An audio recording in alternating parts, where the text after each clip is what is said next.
작은 아버님이 벌떡 일어나 소리를 지르셨어. 아, 제가 왜 교통사고가 났는지 아세요? 작년에 제사 건너뛰어서 그런 거예요. 조상님들이 노하신 겁니다. 정말 기가 막혔어. 교통사고가 제사 때문이라니. 참, 21세기에 이게 무슨 소리야. 이 모든 일이 작년 추석부터 시작됐단다. 추석 열흘 전 시어머니가 교통사고를 당하셨어. 급히 병원으로 달려갔지. 다행히 큰 부상은 아니었지만 이번 추석은 해야 했어. 추석 당일 시어머니는 여전히 병원에 계셨어. 우리는 차례만 대충 지냈지. 상차림도 간소하게 했고 친척들도 모이지 않았어. 그렇게 추석이 지나갔네. 일주일 뒤 제사가 있었지만 우리는 건너뛰었어. 시어머니가 아직 병원에 계시기 때문이었지. 우리 여보가 말했다. 한 번쯤은 괜찮겠지. 어머니 상태도 안 좋으신데? 나도 고개를 끄덕였어. 조상님들도 이해하시겠지. 그런데 추석이 한 달쯤 지났을 무렵 여보에게서 전화가 왔어. 작은아버지가 교통사고 나셨대. 많이 다치셨어? 다행히 가벼운 접촉사고라 괜찮으시대. 우리는 대수롭지 않게 생각했지. 설날이 됐어. 시어머니는 많이 회복하셨고 친척들이 다 모였네. 나는 주방에서 정신없이 음식을 나르고 설거지를 했어. 차례가 끝나고 식사를 하는데 시어머니가 말씀하셨어. 이제 제사 같은 거 좀 없애면 안 될까요? 우리도 나이 들었고 다들 힘들잖아요. 시아버지도 고개를 끄덕이셨어. 이제 없애는 것도 괜찮을 것 같다. 나는 속으로 환호했어. 드디어 이 지긋지긋한 제사에서 벗어나는구나. 하지만 바로 그 순간이었어. 작은아버님이 벌떡 일어나셨어. 뭐라고요? 제사를 없애자고요. 거실이 순식간에 조용해졌네. 얼굴이 불그락푸르락 하시며 계속 말씀하셨어. 안 됩니다. 절대 안 돼요. 제가 왜 교통사고가 났는지 아십니까? 작년에 제사 건너뛰어서 그런 거예요. 조상님들이 노하신 겁니다. 제사는 절대 없앨 수 없어요. 다른 작은 아버님들도 거들었어. 맞아요.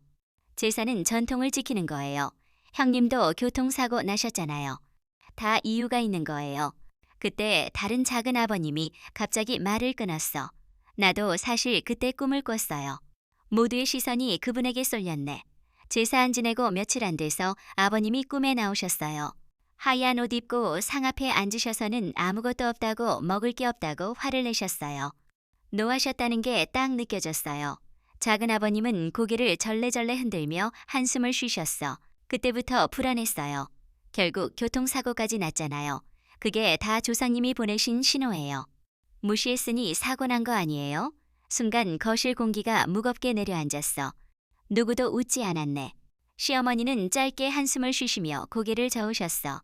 그건 그냥 꿈이잖아요. 꿈 가지고 너무 깊이 생각하지 마세요.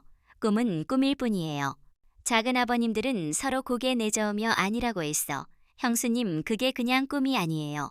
조상님이 주시는 신호라니겠죠. 신호를 무시하니깃 다들 운이 막히는 거라니까요. 나는 그 대화를 들으며 숨이 막혔어. 누군가는 믿고 누군가는 피하고 그 사이에서 아무 말도 못하는 사람들. 분위기가 싸늘해졌네. 시어머니는 입을 다무셨어고 시아버지도 더 이상 말씀하지 않으셨어. 나는 한 귀로 듣고 한 귀로 흘렸어. 어차피 내가 제사 지낼 것도 아닌데라고 생각했지. 그런데 얼마 지나지 않아 상황이 바뀌었어. 시어머니가 계속 아프다고 하셨어. 교통사고 후유증인지 여기저기 쑤시고 아프다고. 그러던 어느 날 우리를 부르셨어. 이제 제사 너희가 가져가거라. 나는 이제 못하겠다. 나는 깜짝 놀랐어. 제사를 저희가요. 시어머니는 단호하셨어. 여기저기 아프고 이제 자신이 없다. 너희가 가져갔으면 좋겠다. 재산 물려주시는 것도 아니고 제사를 왜 물려받아야 하는지 이해 안 됐어. 어머님, 저는 못 받아요. 아니, 안 받을래요. 저는 제사 지낼 자신이 없어요. 솔직히 하기 싫어요. 시어머니가 한숨을 쉬셨어. 나도 알아. 친척들이 반대하니까 어쩔 수 없잖아. 나도 이참에 없애자고 몇 번이나 말했는데 소용없더라. 나는 결심했어. 내가 직접 말해야겠다. 다음 제사 때 입을 열었지. 제사 말인데요. 없애면 안 될까요? 저는 솔직히 못 지내겠어요. 맞벌이 하면서 차례 제사 지내기 힘들어요. 작은 아버님이 버럭 소리를 지르셨어. 안 돼. 절대 안 돼. 제사는 우리 집안의 뿌리야. 다른 작은 아버님들도 맞아요. 제사 없애면 안 됩니다. 나는 참았던 말을 쏟아냈어. 그러시면 지내고 싶으신 분이 가져가세요. 왜 큰 집만 해야 해요? 하시고 싶은 분이 가져가시면 되겠네요. 순간 조용해졌어.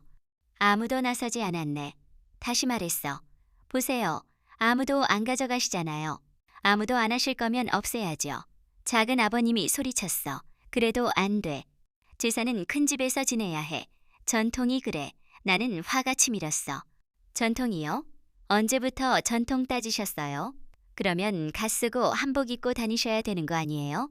작은 아버님들은 왜 전통 안 따르세요? 시어머니가 끼어드셨어. 그냥 내가 살아있을 때까지만 지낼게요. 그만들 해요. 안 돼요. 어머님 세시대인데 그러면 어머님이 100살까지 제사 지내셔야 되는 거예요? 그건 아니잖아요. 우리 여보를 쳐다봤어. 여보이라도 내 편이 돼줘야 했어. 하지만 여보는 망설였네. 그냥 어머니 계실 때만이라도 지내자. 나는 화가 치밀었어. 그래, 그럼 당신이 해. 음식 차리고 치우고 다 당신이 해. 난 안 해. 나 이용하려고 하지 마. 자리에서 일어났어. 저는 차례고 제사고 아무것도 안 할 거니기 혹시라도 저 이용하려고 하지 마세요. 그리고 집을 나왔어. 아무도 쫓아오지 않았네. 차에 타 휴대폰을 켰어. 전화 올 줄 알았어. 하지만 아무 연락 없었어. 1시간, 2시간 지났는데 여전히 연락 없네. 나는 호텔로 향했어. 이혼 불사하고 호텔에서 잤지. 다음날 아침에도 여보 연락 없었어. 결국 회사 근처 작은 오피스텔을 구했어. 좁았지만 마음 편했네. 여보에게 연락 몇 번 왔지만 받지 않았어. 며칠 후 여보에게 문자 보냈지. 제사 안 없애면 집에 안 들어갈 거야. 여보 전화 걸어 다급히 말했다. 이러지 마. 미쳤어? 미친 게 아니라 이제 정신 차린 거야. 시간이 지나도 여보 변하지 않았네. 그냥 시간 지나면 내가 돌아올 거라 생각하는 듯 했어. 하지만 나는 돌아가지 않았어. 혼자 밥 먹고 혼자 잤지. 외로웠지만 자유로웠네. 제사도 명절도 더는 두렵지 않았어. 어쩌면 정말 이혼하게 될지도 모르겠어. 하지만 이상하게 두렵지 않았네. 이제야 내 인생을 살고 있다는 느낌이 들었어. 내 인생은 내 거야. 나는 나를 선택했어.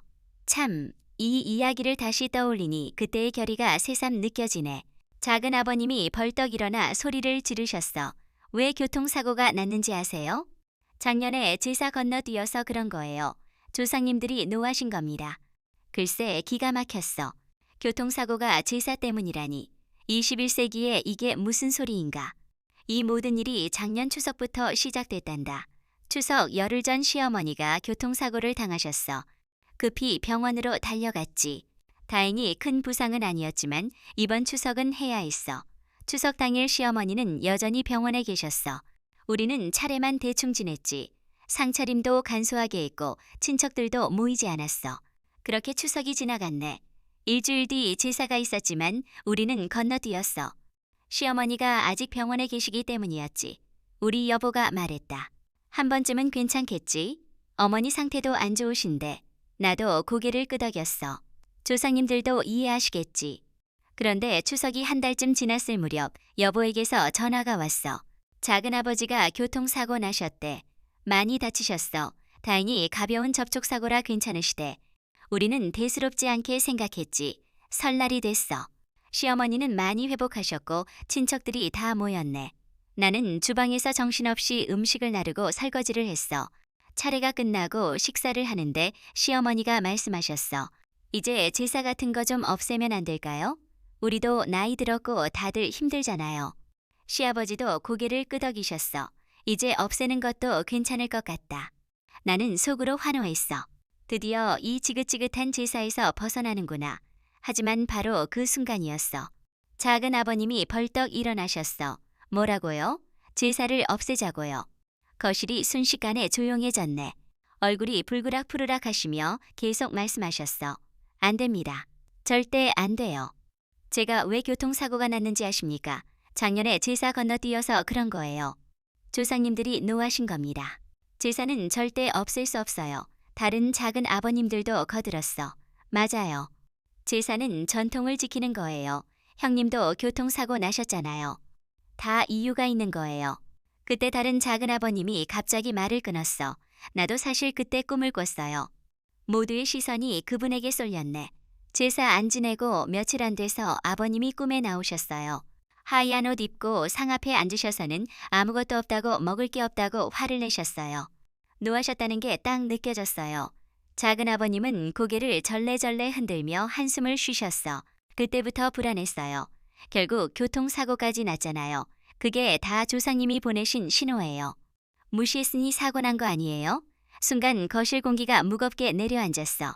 누구도 웃지 않았네. 시어머니는 짧게 한숨을 쉬시며 고개를 저으셨어. 그건 그냥 꿈이잖아요. 꿈 가지고 너무 깊이 생각하지 마세요. 꿈은 꿈일 뿐이에요. 작은 아버님들은 서로 고개 내저으며 아니라고 했어. 형수님, 그게 그냥 꿈이 아니에요. 조상님이 주시는 신호라니겠죠. 신호를 무시하니기 다들 운이 막히는 거라니까요. 나는 그 대화를 들으며 숨이 막혔어.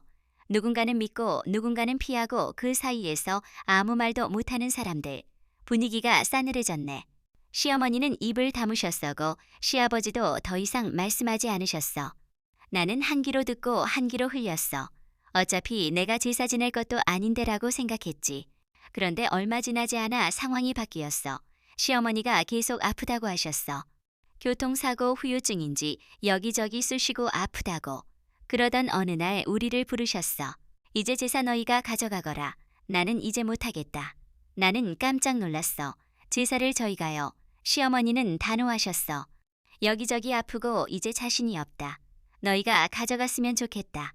재산 물려주시는 것도 아니고 제사를 왜 물려받아야 하는지 이해 안 됐어. 어머님, 저는 못 받아요. 아니, 안 받을래요. 저는 제사 지낼 자신이 없어요. 솔직히 하기 싫어요. 시어머니가 한숨을 쉬셨어. 나도 알아. 친척들이 반대하니까 어쩔 수 없잖아. 나도 이참에 없애자고 몇 번이나 말했는데 소용없더라. 나는 결심했어. 내가 직접 말해야겠다. 다음 제사 때 입을 열었지. 제사 말인데요. 없애면 안 될까요? 저는 솔직히 못 지내겠어요. 맞벌이 하면서 차례 제사 지내기 힘들어요. 작은 아버님이 버럭 소리를 지르셨어. 안 돼. 절대 안 돼. 제사는 우리 집안의 뿌리야. 다른 작은 아버님들도 맞아요. 제사 없애면 안 됩니다. 나는 참았던 말을 쏟아냈어. 그러시면 지내고 싶으신 분이 가져가세요. 왜 큰 집만 해야 해요? 하시고 싶은 분이 가져가시면 되겠네요. 순간 조용해졌어. 아무도 나서지 않았네. 다시 말했어. 보세요. 아무도 안 가져가시잖아요. 아무도 안 하실 거면 없애야죠. 작은 아버님이 소리쳤어. 그래도 안 돼. 제사는 큰 집에서 지내야 해. 전통이 그래. 나는 화가 치밀었어. 전통이요? 언제부터 전통 따지셨어요? 그러면 갓 쓰고 한복 입고 다니셔야 되는 거 아니에요? 작은 아버님들은 왜 전통 안 따르세요? 시어머니가 끼어드셨어. 그냥 내가 살아있을 때까지만 지낼게요. 그만들 해요. 안 돼요. 어머님 세시대인데 그러면 어머님이 100살까지 제사 지내셔야 되는 거예요? 그건 아니잖아요. 우리 여보를 쳐다봤어. 여보이라도 내 편이 돼줘야 했어. 하지만 여보는 망설였네. 그냥 어머니 계실 때만이라도 지내자. 나는 화가 치밀었어. 그래, 그럼 당신이 해.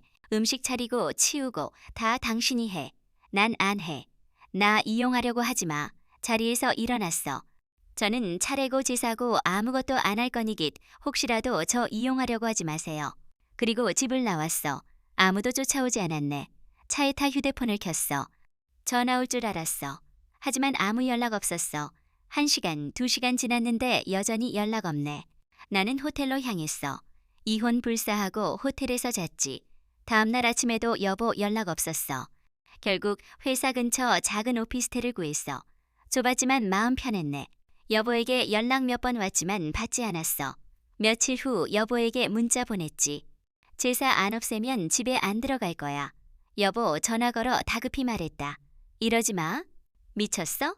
미친 게 아니라 이제 정신 차린 거야. 시간이 지나도 여보 변하지 않았네. 그냥 시간 지나면 내가 돌아올 거라 생각하는 듯 했어. 하지만 나는 돌아가지 않았어. 혼자 밥 먹고 혼자 잤지. 외로웠지만 자유로웠네. 제사도 명절도 더는 두렵지 않았어. 어쩌면 정말 이혼하게 될지도 모르겠어. 하지만 이상하게 두렵지 않았네. 이제야 내 인생을 살고 있다는 느낌이 들었어. 내 인생은 내 거야. 나는 나를 선택했어. 아, 여러분도 삶의 선택을 잘 하시길 바랍니다.